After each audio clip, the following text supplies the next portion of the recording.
Welcome to Cultivate, a Veritas Academy podcast, where we explore truth, beauty, and goodness through meaningful conversation. We invite you to join us in discussions meant to edify your mind, encourage your heart, and equip your family to live abundantly in Christ. Welcome back to the Cultivate podcast. I'm Ty Fischer, your host, and I am here today. We're going to have a conversation with one of the top constitutional scholars in our country, Dr. Robert George, who is a professor at Princeton University. He has been a disciple maker, really, of so many people who have now become influential speakers and thinkers, especially as we see the political division in the country now. So he's the McCormick Professor of Jurisprudence at Princeton, and he's been the top intellectual proponent of traditional marriage during a time when someone needed to stand up and speak up for this traditional institution, which we've decided doesn't matter anymore. So he's written many books and been involved in that defense and in raising up people that would stand faithfully for the truth. So we're blessed to have him on today. I've known about Dr. George for years and was just thrilled last year that he was able to come and be our commencement speaker. The talk that he gave at that commencement was really moving to me, and I asked him if he would come back on the podcast and we could dig into that theme a little bit more. And the theme, I think the title to the talk was it Faith, Truth, and Courage, Dr. George? Yes, it was something like that. I very much enjoyed my visit. It was wonderful to be able to contribute a little bit to the work of the academy, the work of the school, which I think is so profoundly important. But it was good to have the opportunity to come and deliver my message. Well, we were very thankful for it. When you were here, you kind of used a starting point, or one of the things that you mentioned very early in your talk were a couple of talks delivered by Alexander Solzhenitsyn in 1978 and 1983. Now, why, number one, you were present at one of those talks, right? I was. It was not my Harvard graduation, but it was a year before I graduated from Harvard. But I was there when Alexander Solzhenitsyn in 1978 came to Harvard to give the commencement address. I wasn't in the yard where the commencement is held, but I was just outside the walls, so I was able to listen to the address, which of course was over an amplification system and the translation. So it was a galvanizing moment. It must be said that the address was not entirely enthusiastically received. It was a criticism of the West and a criticism of Western progressivism or liberalism, including for its cowardice, as he charged. So it was a mixed reaction at the time. I thought he was right on the mark, but not everyone among the students and faculty agreed with me about that. Yeah, there was probably somebody who had to have some intense meetings afterward about vetting speakers or something like that. Yeah, that's right. But why did you take those two talks? And if you want to just give us a little bit of what the content of the talks were, why did you take those two talks as a jumping off point to talk about faith and courage? Well, I think faith and courage are the essential ingredients for the renewal and reform of our very, very badly decayed culture and civic order right now. We need faith and we need courage. We need some other things as well, but faith and courage are really very central. So I wanted to exhort the students to keep the faith and build up the virtue of courage, practice the virtue of courage. And I wanted to deliver that message to teachers and to parents and grandparents as well. And of course, it was exactly Solzhenitsyn's message to the students and faculty of Harvard in 1978. Let's think back to 1978. We were in the wake of the catastrophe, the American defeat, frankly, in the Vietnam War. Yeah. anti-Americanism was rife not only in other countries in the world, not only including the West, but even including the United States of America. Mm-hmm. Americans had lost faith in the goodness of their own country.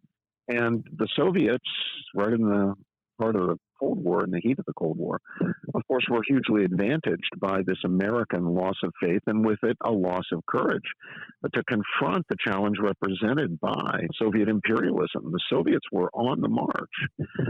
Now, fortunately, in addition to Solzhenitsyn himself calling out the cowardice of the West, calling out the West's loss of faith in its own institutions, in the foundations, the philosophical and theological foundations of its own way of life and its own civic order. In addition to Solzhenitsyn calling it out, fortunately, we had three people who emerged right about the same time in leadership roles who did have the faith and courage and were willing to confront the Soviets and eventually defeated them. And of course, that was Margaret Thatcher in England, Ronald Reagan in the United States, and Pope John Paul II. I got two of the three right off the bat, but you're right that John Paul II was just such an important part of standing up for truth and standing up to communism. That was, of course, and he had seen that as a priest in Poland. He had, and it was his visit shortly after being elected to the chair of St. Peter. It was his visit to Poland which galvanized the Solidarity movement, which brought down the Polish communist puppet regime, leading to the fall of the dominoes and the collapse of the Soviet Empire. That is why the very elderly and frail Margaret Thatcher, when Pope John Paul II himself, who had been very elderly and frail by then, died, Margaret Thatcher, who could barely leave her own home at the time, made the arduous for her visit to Rome to be there for the Pope's funeral, to pay tribute to the Pope for the critical role he had played in bringing down communism in Europe. Wow, I did not remember that. That's a wonderful part of the story. So that was the first address. That was the 1978 address. The 1983 address was Solzhenitsyn's address upon receiving the Templeton Prize. Of course, the Templeton Prize is an internationally acclaimed award for, to put it in the words of John Templeton, the founder, Sir John Templeton, progress in the field of religion. Solzhenitsyn was not a priest, but he was a deeply religious man, a deeply religious Russian Orthodox Christian.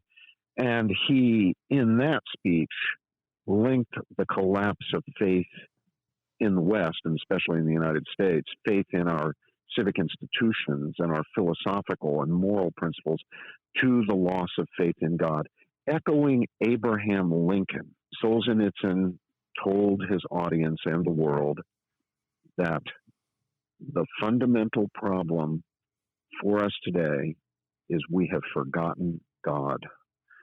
We regard ourselves as being little gods. We've fallen victim to the cult of the imperial self. This was in the heyday, I should say, of the so-called me generation. And Solzhenitsyn linked that loss of faith in God, this worship of the self, to the collapse of faith in our institutions and principles. Yeah. No, he wasn't a priest. He was a prophet, I think. Yes, indeed. Yes, indeed. That's right. As in his own way was Lincoln. You might remember, Ty, in the talk that I gave at the Academy, I referred to two men with craggy faces and beards who served us as prophets in our history. And of course, one was Abraham Lincoln, the other was Alexander Solzhenitsyn. And their message was exactly the same. If you look at Lincoln's proclamation of a day of thanksgiving and prayer and repentance from 1863, a national proclamation of thanksgiving to God and prayer and repentance, you will find Lincoln boldly, clearly, unequivocally stating that the problem with our country, what had led to the collapse into civil war, was that men have forgotten God. And it's exactly what Solzhenitsyn said in 1983. Wow. Prophets' messages are usually the same message, and it boils down to, we have forgotten God. We're trying to do it on our own, without God's help, without God's grace, without a due gratitude to God. We're focused on ourselves. We're worshiping ourselves. And in the process, ruining ourselves. That's right. That's right. So that's why there were a few people in the audience that we don't usually have like amening or groaning during our convocation. Well, sometimes groaning if it goes on for too long. But I hope I didn't do that. No, you did not. You did not. But you just struck a chord when you started with Solzhenitsyn. But in thinking about, like, you have to practice courage every day. I mean, we're in the midst of a cancel culture, and maybe some of the hottest beds of cancel culture are Ivy League institutions. And you're there arguing. You're one of the I think the top advocate for traditional marriage. Well, how did you develop that kind of courage, and how do you help others find that kind of courage at Princeton, both students and teachers? Well, I don't really have a very good answer for the first question, so let me answer the second one first, and then we'll go back and wrestle a bit with the first one. What I try to do, and what I encourage other faculty to do, is to model the attitudes and conduct that we want to see in our students. If we want to see in our students, as we should, as I certainly do, determined truth-seeking and bold truth-speaking, then we had better model that ourselves. We need to show our students. We need to teach them by precept and example. And the example is the example of being determined truth-seekers and bold truth-speakers. I succeed to the extent that I do succeed, and I'm a frail and fallen, infallible person, and I don't always get it right. But where I have succeeded with my students, it is by modeling for them a determination to get at the truth and a bold willingness to speak the truth as God gives me to understand the truth. Now, that modeling is the key, I think. Now, let's go back to your first question, and here I don't have an answer. I arrived at Princeton in the fall of 1985, just out of graduate school. I'd done my law degree at Harvard and then my doctorate in philosophy of law at Oxford University. So Princeton wasn't very different from the institutions at which I had studied. So I knew the ethos and I knew the drill. But I arrived as a pro-life, pro-marriage, pro-traditional morality conservative, to use the label that attaches to those beliefs these days, and I didn't hide that. I didn't feel any compulsion to hide it. I knew that it was the minority view by far on campus at Princeton, as it had been at Oxford and at Harvard. I knew that there were some people who would hold that against me and might make it a bit more difficult for me to succeed professionally in my work as a scholar and teacher, to get tenure, for example, to advance in terms of my career. But for some reason, Ty, just wasn't afraid. I didn't fear it. I spoke my mind from the moment I walked in the door, and I encourage students to do likewise. Now, I have noticed this over the years with my students, and there are really two categories, and it's people in the second category who deserve the highest praise. Category one are students like myself who just don't seem to feel the fear. They know that there are dangers, but they just don't feel the fear. It doesn't grab them. It doesn't paralyze them. Fortunately, I was like that by the grace of God.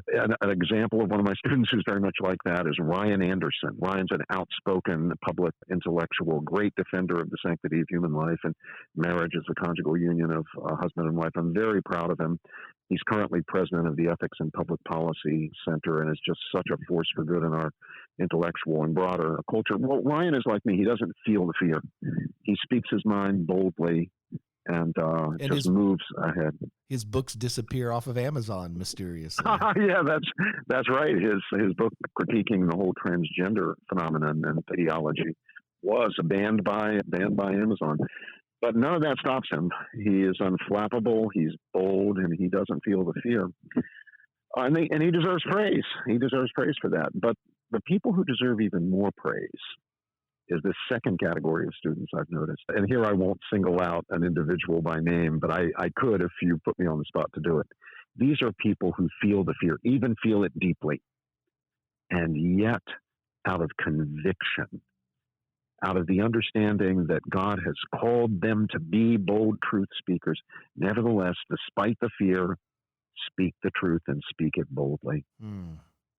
It's hard for them, harder than it is for someone like me or someone like Ryan. It's really hard for them, and yet they do it anyway. Those are the people, Ty, who deserve the highest praise. I have just the greatest admiration for them. Yeah. They deserve a lot more praise than I deserve. Well, when we think about young people, especially, you talked about the cult of the divine self. So you would think that, if everyone is kind of a little God walking around, that everyone would be bold and no one would be conformist and no one would be frightened, but it turns out they are.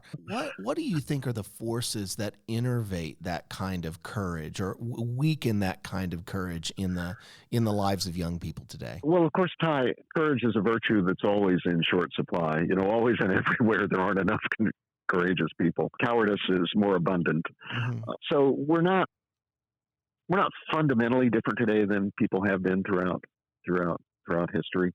Not fundamentally, but still, courage is among the main virtues that we are critically missing and need to recover if we're to renew and restore and reform and save this culture and this civic order. I tell my students that I've got good news and bad news. The good news is courage is contagious. That modeling phenomenon we were talking about is really important, because if people see courage exemplified, they see the nobility of it. And it empowers them. It makes them want to be like that. And so if you model courage for other people, you will find that it is contagious, that people who had been holding back, even cowering in fear, will suddenly feel a bit more comfortable, a bit more willing to step out and perform some courageous deeds, speak courageously some unpopular truths. Again, the modeling is so critical. Now, I said there's good news and bad news. I tell my students there's good news and bad news. You know what the bad news is? Well, you can guess it. Cowardice is contagious too. Yeah. When people see other people cowering, when they see them being cowardly, well, the temptation is to be like them. So if we want to change things for the better, if we want renewal and reform, if we want to make this great experiment in morally ordered liberty and constitutional government long endure, to quote Lincoln again, long endure, then we're going to have to model that courage. Yeah. There's no alternative to it. And we need to call on our young people to be their best. Now, why is it a problem? That was your question, really, Ty. Yeah. It's a problem because we human beings like comfort. We don't like to be made outsiders. We don't like to be outcasts. We like to fit in. It's our nature. We're naturally social creatures. We want other people's approval. We want to be thought well of. We want to be thought to be sophisticated. We want to be thought to be in the in crowd. That's natural. That's human nature. And it's not entirely bad. I'm glad man has a social nature. I'm glad we're not atomistic individuals. Yeah, but this is the dark side or downside of it. We experimented with that during COVID, right? Yes, exactly. Yeah. No, not great. No, it's not. It's not great for human beings. It's not what our nature really demands. So we should understand that, and we should be compassionate in dealing with people who are having trouble mustering the courage because they're afraid not to fit in. They're afraid to be attacked on social media. They're afraid to be singled out for a program. They're afraid not to fit in, especially young people. Young people have an entirely undeserved reputation for being free thinkers and rebels. Young people are the least rebellious and free-thinking people in the world, and you can test that with an easy little thought experiment. If you've got a 15 or 16-year-old son or daughter in your house, just think about how that person feels. That young kid feels if suddenly they're out and realize that they are in the wrong sneakers, that the sneakers they're wearing are not the up-to-date fashionable sneakers. The terror strikes their hearts because young people are natural conformists. And of course, our job as teachers and as parents is actually to move them from conformist ways of thinking to being people who will, in fact, think for themselves. Yeah. Because unless people think for themselves, they're never going to be determined truth seekers and courageous truth speakers. We need to get them to think for themselves. And that means we don't do their thinking for them either, correct. But we encourage them to think for themselves. Yeah. When I was in thinking back to church history, especially, I was in Rome a number of years ago, and I had read a few books in preparation for the trip, and one of them was a book called The Geometry of Love. It's about the architecture of a church called St. Agnes outside the walls. And the church actually grew up from the catacombs, from around the tomb of St. Agnes, a 12-year-old Roman girl who was killed, was martyred. Yeah, she was a martyr. Faith. Yeah. So unfortunately, when I went there, all of the tour guides were on lunch break, and I only got to see the outside of the church, so I have to go back to Rome now. So, but it was interesting once I came into contact with that, as I was around Rome and some of the other cities, it was not unusual for young people to be the ones standing up for their faith and facing not just like social media pressure, but lions, tigers, bears, and Roman swords. Yeah. So, when we try to, I do have a 15 or 16-year-old, and you nailed it with the sneaker thing. As parents, though, as we're trying to convey that sense of courage, again, is modeling, you think, the most important thing, or are there other elements or other things that we should be doing? Well, of course, the other thing that's critically important is nurturing their faith, making sure that they have a rich and not simply superficial faith. When young people have been willing to be bold truth speakers, as St. Agnes was, it's that there's no question what the foundation of that is. It's a rich, deep, mature, even for their tender years, faith. And that's going to be true for all of us throughout life. I mean, it's hard to exemplify the virtue of courage if you don't have faith, and it's a lot easier to do it if you do have faith. Now, it's never easy, but it's going to be a lot easier if you have faith. I mean, think about the apostles. Think about the apostles in that upper room, cowering in fear. Jesus had been crucified. The whole thing had come crashing down, and Jesus appears among them. And one of the things he says is, "Be not afraid. Be not afraid." It's Jesus who gives them courage. It's Jesus who gives us courage. At least that's what we Christians believe. It's Jesus that gives us that courage. If we rely on him, we can do it. Yeah. And think of the apostles before Pentecost, right? They're afraid. They're terrified. They know that they're in grave danger of life and limb, no question about it. But when the Holy Spirit descends on them, they get the grace of God. They're able to proclaim the gospel. Yeah. Boldly. They become bold truth speakers. Yeah. And being that bold truth speaker, really, I think it was Rene Girard who connected the actions of the apostles to, and they faced death continually, and almost all of them, died as martyrs. But that's okay when you've seen a dead man walking around. When you've seen someone who's come back from the dead, you're not quite as scared of it anymore. So, I mean, if our faith in the resurrection is real, that means that we are freed to play the game of this life very differently. So, no question about that. As you say, all of them were martyred. The only one who wasn't martyred was St. John, right, the apostle who Jesus loved. He got tossed in oil once, though, didn't he?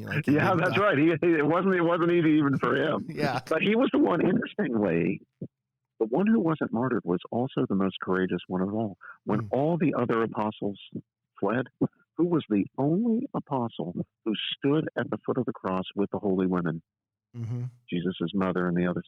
It was St. John. The kid, the young one, the apostle who Jesus loved. And it was to St. John that Jesus said from the cross, "Son, behold thy mother." And then to his mother, indicating John, "Mother, behold thy son," giving Mary to all of us as mother. John is the symbol here of the Christian faithful, of the faithful person who stands at the foot of the cross, as we all must do. So there's tremendous rich symbolism in the gospel, all pointing to these essential truths we've been talking about. Yeah. Well, I think about the Lewis and the Abolition of Man, talking about men without chests, and then we see those kinds of men in Lewis's That Hideous Strength, who use collective power and the trappings of science, and they do that, the manipulative force of an inner circle, basically to keep a husband from protecting a wife. Yeah. How can we particularly challenge, one of the biggest areas where it's been the area of kind of sexuality. So how can we foster the kind of, I was in middle school. I know that it took some courage to go ask a girl to dance at a middle school dance, but how can we re-energize the courage to be men and women and to enjoy being men and women? The best thing about my wife is not that she's exactly like me. It's like it's that there is both similarity, but then there's glorious difference too. So how can we help young men and women really enjoy the fullness of life in their bodies and then as families? Well, there's a lot here to talk about. Of course, I've tried to address it in some of my own writings. You could quote John Paul II's Theology of the Body if you want. So. Well, I actually have my own take on these things, not exactly like John Paul's. We reach exactly the same conclusions pretty much down the line, actually. Yeah, but his philosophical tradition is the personalist one and the phenomenological one. And I think there's a lot of wisdom in that tradition. So if you look at the roots of his thinking, he was a philosophy professor, of course. You find them in figures like Edmund Husserl, a great German phenomenologist, and Husserl's student Max Scheler, for example. Mine are more in the tradition that really begins with Plato and especially Aristotle, and goes up through St. Thomas Aquinas and forward from there. So our approaches philosophically, methodologically are a bit different. I've got great respect for his and for his tradition. And I've read Husserl and Scheler and John Paul II with great profit, especially John Paul II's book, The Acting Person, which I think is a genuine philosophical achievement. That's a book he wrote while he was a professor in Poland before he became Pope. My work, especially in the area of sexual morality, for anybody who would like to see how I tackle these questions and address some of the questions you just raised. My work is probably best accessed in a book that I wrote with Ryan Anderson and another of my former students, Sharif Girgis, called What is Marriage? Man and Woman at Defense. That's now out in a second edition. And then, of course, that addresses directly why it's man and woman, that men and women are not interchangeable, that our biological realities, our bodily reality really does matter, and that sexual reproductive complementarity is the key to understanding sexual morality and certainly the key to understanding why we have such a thing as an institution of marriage and the good that institution embodies and represents. So I'd encourage anybody who wants to see how I developed the case there to have a look at that book. I have some other writings as well. The sort of more academic version of my arguments is presented in a book by Cambridge University Press that I've written with a colleague named Patrick Lee, and that book's called Conjugal Union, and the subtitle is What Marriage Is and Why It Matters. Again, the title is Conjugal Union. What you were pointing to at the beginning of your last question, I think what you have in mind is the ideology that people have started referring to these days as woke ideology. Yeah. And I think at the heart of woke ideology and what distinguishes it from Jewish and Christian thought, certainly, and from other great traditions of thought, East and West, is that central to it is a certain philosophical anthropology. That's just a fancy phrase, a fancy label for a view of the human, a view of human nature, the human good, human dignity, human destiny. There's a certain view of humanity there, and it identifies the human, it identifies the self with one's feelings, desires, emotions, sentiments, and so forth. So what am I? I'm a bundle of feelings, desires, emotions. yes, I'm rational. I'm different from a lion or tiger or bear, and different, obviously, from an ant or a slug. But that rationality, that rational aspect of man, simply plays an instrumental role in enabling me to figure out the ways to gratify, satisfy, appease my desires, my feelings, my emotions, my wants. It's the identification of the person with feeling and desire that's the key to understanding woke ideology. Yeah. Now, notice how profoundly different this is from the Christian understanding of the human person, and indeed from the classical Greek and Roman understanding of the human person, at least as exemplified in the thought of the great thinkers of Greece and Rome, Plato, Aristotle, Cicero, people like this, whose insights were taken up into Christianity. There's a certain sense in which Christianity represents the coming together of Athens and Jerusalem. Mm-hmm. Jerusalem obviously is the Hebrew Bible, the great revelation to the Jews that Christians call the Old Testament. And of course, Athens represents the thought of figures like Plato and Aristotle. We can broaden that to include some of the great Roman thinkers as well. You're going to get Tertullian to drop the podcast here, Dr. George, because that church father said that what does Athens have to do with Jerusalem? Like he was. Yeah, that's right. And actually, here at Veritas, there are two rooms, Athens and Jerusalem, and they're right down the hallway from each other. So I was trying to make a little joke on Tertullian there. Well, very good. That's right. He'll hit me with a stick in heaven, I guess. Well, you notice he's not Saint Tertullian, right? Yeah, there you go. You Catholics backed off of him there, right? So I think it's really critical to understand this. So we Christians, in line with the thinking of the great classical pagan thinkers, the thinkers of antiquity, we Christians do not identify the self with our feelings and desires and wants and emotions.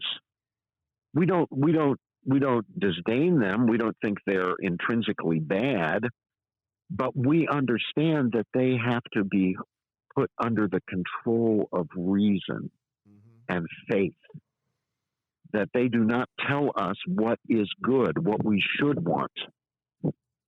We need reason and faith to identify what is good, what we should want, and we should then bring our emotions into line with what is truly good, our judgments as to what is truly good, judgments informed by what, again, John Paul II called the two wings on which the human spirit ascends to contemplation of the truth, faith and reason. For a Christian and for a Jew and for a follower of Plato or Aristotle, the great challenge of a human life is to become master of oneself by putting one's rationality in control, in the role of governing one's appetites, one's feelings, one's desires. So it's the opposite of identifying the self with the feelings and desires. It's a theory, rather, or an ethics of self-mastery. Yeah. We Christians, we don't think, I should do whatever I feel like doing, or that my feelings define who I am. I need a critical perspective on those feelings, and I need to change or alter those feelings if they're out of line with what is truly good, what is truly wantable, what I have intelligible, basic reasons for wanting. Sure. Just to make sure that what you're saying there is so important, because what our culture is telling children today is that the most real thing about them is their desires. Those desires are more real than their bodies. They're more real than nature. They're more real than the authority structure and the people around them who love them, who are trying to shape them. What's really the most real is what I feel in my heart. And that is, anyone who's been around a child for any degree of time knows that's the one thing they should not be listening to. I mean, that's the one thing that changes every 6 minutes. And we're telling them, whether you're a man or a woman, a boy or a girl, that's how you feel in your heart. And the pressure, it's not, when you think about it in this kind of rubric, it's not shocking that kids are much more clinically anxious or clinically depressed than they were just a few years ago. That's a hard weight to bear, to think Absolutely. that your feelings have that kind of power. I mean, Milton back in Paradise Lost said, the mind is its own place and in itself can make a hell of heaven and a heaven of hell. But that was Satan. That was Satan. Yeah. Satan was saying that. But we're telling kids in our culture, yeah, that's it. That's it. Your mind can just make reality.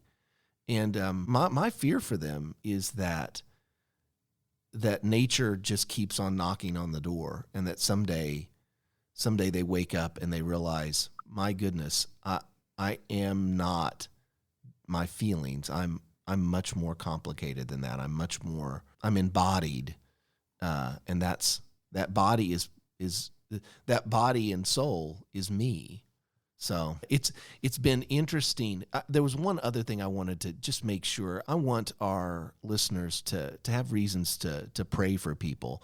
And some of the work that you're doing, tell us a little bit about the James Madison Institute.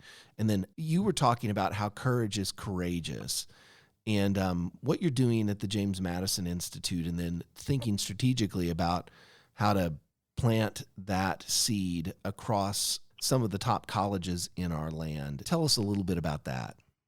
Well, I founded at Princeton the James Madison Program in American Ideals and Institutions back in 2000. I, a year earlier, had the good fortune of being named to one of the university's most celebrated endowed chairs called the McCormick Professorship in Jurisprudence. And that prompted me to think, well, I can probably build something with this new role that I have on campus. So I went to the administration, having raised a bit of money, with a proposal to establish a new program in moral and political thought and constitutional law, which would build on Princeton's historic strengths in these fields, in public law and jurisprudence, as we call it, going all the way back into the 19th century when Woodrow Wilson was the first McCormick Professor of jurisprudence. You sit in Woodrow Wilson's seat. Yes, I do. Yeah, that's great. Yeah, My that was the most joyful thing that I've thought today. So the administration warmly received my proposal. We worked it out and established the Madison program. Went into business July 4th, 2000, the millennial year 2000, on Independence Day. So we've been going for 22 years. We've just entered our 23rd year with the new academic year that's just beginning. And our goal is to help our young men and women to understand deeply, and we hope appreciate deeply, the basic principles of this grand experiment bequeathed to us by our founding fathers in morally ordered liberty and Republican government. We understand that in order for this experiment to continue, in order for Republican government and morally ordered liberty to long endure, as I quoted Lincoln saying earlier, it requires an educated citizenry. James Madison, go all the way back to the beginning, James Madison, who's regarded as the father, the architect of the Constitution, famously said, only a well-instructed people can be permanently a free people. Yes. Now, why did he say that? Having constructed this beautiful Constitution, why didn't he think, oh, well, we got this great Constitution. We have this great system. It's got all these structural constraints on power. We've added a Bill of Rights. Why should we worry about whether the people are well educated or not? The Constitution will take care of them. It's because Madison understood that having the words on the page, the so-called parchment guarantees, were only a necessary, not a sufficient condition for the survival of morally ordered liberty and Republican government. Yep. To make it work, you need not only the mechanics, you need not only the sort of hardware, but you need the software as well. People need to understand their Constitution, understand how it works, understand how to protect it, understand the importance of living by its norms, understand the importance of holding politicians to account when they violate its norms. So we wanted to supply in the Madison program the other portion of what's needed to preserve liberty and prevent tyranny, and that is a well-instructed citizenry. And we're blessed at Princeton to have these extraordinary students. I mean, they are amazing. I've now taught for 37 years, and I'm just astonished every year at how brilliant our students are, and how, and in many cases, how deeply they want to learn, how they want to lead good lives, how open they are to instruction. Obviously, many of them come already sort of indoctrinated into the prominent dogmas of the contemporary ideology, but a lot of them even then are open to challenge, open to critique, open to being truly educated. They don't want to be just indoctrinated. And so the Madison program has really flourished. We've grown so big and strong and influential at Princeton. We typically have about 240 or so undergraduate fellows in the Madison program who participate very regularly and extensively in the life of our program, take our courses, attend our conferences, attend our guest lectures. We just had a wonderful lecture last night from Judge Amul Thapar of the U.S. Court of Appeals for the Sixth Circuit, defending the interpretative philosophy of constitutional law called originalism, famously associated with the late Justice Scalia. Yeah. So it's just been a huge success. So shortly after it became clear in the 2000 aughts that this thing was going to work and be a big success, people began asking, well, can we do it elsewhere? Is it possible to build these institutions elsewhere? And we began to see other programs at other universities modeled on the Madison program, including not only at private universities like Princeton, but also at some public universities. Then in 2014, together with my collaborator, Luis Tellez, president of the Witherspoon Institute here in Princeton, who had been among the founders of the Madison program, worked closely with me in founding the Madison program, we established something called the Foundation for Excellence in Higher Education with the specific mission of being the Johnny Appleseed that would plant new programs and institutes modeled on the Madison program and on the Witherspoon Institute, also in Princeton, as I say, at universities around the country. And we now have 26 such institutes and programs at 14 leading universities. For example, at Harvard, Johns Hopkins, University of Pennsylvania, University of Chicago, Oxford University. That's the one we have abroad, is at Oxford University. And they are flourishing. There is a hunger out there among our students for genuine, high quality, challenging civic education. Yeah. And we just need to meet the need. The demand is there. We need to supply the need. And I remember when you were here, you said, if you can just get the right 7 schools in America to do something, everyone else copies it because they think that they want to do whatever those schools do. That was, they kowtow to those 7 institutions. So, well, you are not suggesting, Ty, and you're not suggesting that I was suggesting that academic people or academic institutions fall into conformism and groupthink. You're not suggesting that. No. We wouldn't suggest that for a moment, that they just do what other people do. Well, I can just tell you that if we could get Socrates back alive again, I don't think he would last long in these institutions that were basically... Some things don't change. Yeah. The hemlock's on the menu still.